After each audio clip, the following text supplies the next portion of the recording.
In the wealthy coastal city of Newport, Rhode Island, summer always arrived with an air of extravagance. Yachts gleamed in the harbor like floating diamonds. And old money mansions, some built before the Civil War, opened their doors for charity, galas, art, auctions, and private concerts only the richest families could afford to attend.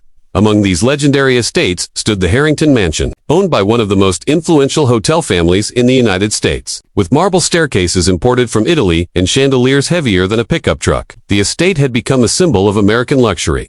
Inside this mansion worked Elena Rivera, a quiet young housemaid known mostly for her good manners and her ability to finish tasks faster than anyone else. Originally from Puerto Rico, she had moved to the U.S. to support her grandmother and younger siblings back home. She spoke softly, moved carefully, and kept her head down in a world that barely noticed her. But that world was about to change. Every July, the Harrington family hosted their biggest annual event, the White Symphony Gala, a night of classical music, champagne fountains, and guests dressed in shades of silver and pearl. This year's gala was the most expensive one yet, costing over $1 million just in decor. Politicians, CEOs, actors, and heirs, two old fortunes arrived in limousines and black SUVs. The orchestra warmed up in the ballroom, testing violins and flutes while camera flashes lit up the garden outside. Elena moved silently through the chaos, arranging glasses on silver trays and checking that each napkin was folded with perfect symmetry. She didn't expect anyone to speak to her. They never did. But she felt the energy in the air, the anticipation, the money, the glossy perfection of it all. She felt like she was walking through a dream she didn't belong in.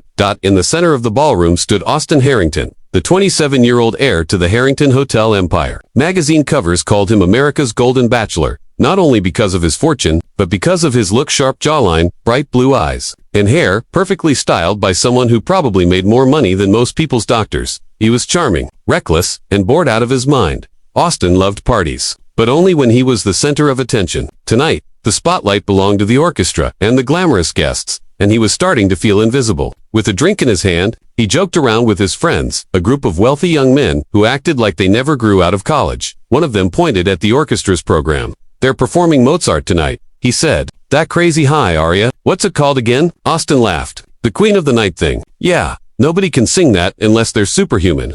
His friends smirked, already anticipating another ridiculous Austin remark, and then he said it. "Sing Mozart, and I'll marry you." His friends burst into laughter. Cameras weren't recording him, so he felt safe joking however he wanted. The remark was loud, sharp, and careless, designed only to entertain his circle. He didn't know that someone heard him. Someone who wasn't supposed to. Elena was passing by with a tray of empty glasses when she heard the joke. She froze just long enough for one of the glasses to nearly slip from the tray. Mozart. Her heart tightened. Her grandmother used to call her Little Nightingale because of her voice. Elena had grown up singing classical music every Sunday afternoon in her grandmother's living room. She had spent years practicing Mozart, especially the Queen of the Night, Aria. It was her favorite. It was her dream. It was the only thing she truly loved doing. But dreams were expensive. Life was not. She placed the tray down and took a slow breath, trying to calm her racing heartbeat. She wasn't part of this world. She wasn't born to dazzle ballrooms. She was here to serve, to stay invisible. Still, she whispered a few notes under her breath, barely audible, just to remind herself she still could. What she didn't realize was that someone stood near the hallway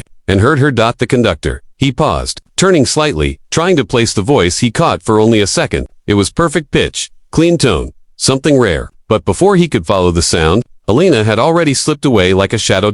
An hour later, the guests gathered for the orchestra's performance. Elena stood near the entrance with a tray of champagne flutes, ready to serve quietly. Austin and his friends lounged near the front row.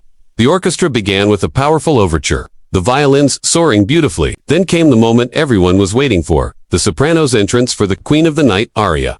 But only a few measures in, the singer's face paled. She pressed a hand to her temple, swayed, and then collapsed. Gasps exploded around the room. The conductor rushed to her side. Staff scrambled. Guests rose from their seats. $1 million gala was seconds away from disaster. "We need a replacement soprano," the conductor shouted, "someone who knows the aria." But no one raised their hand. No one, except I, can do it.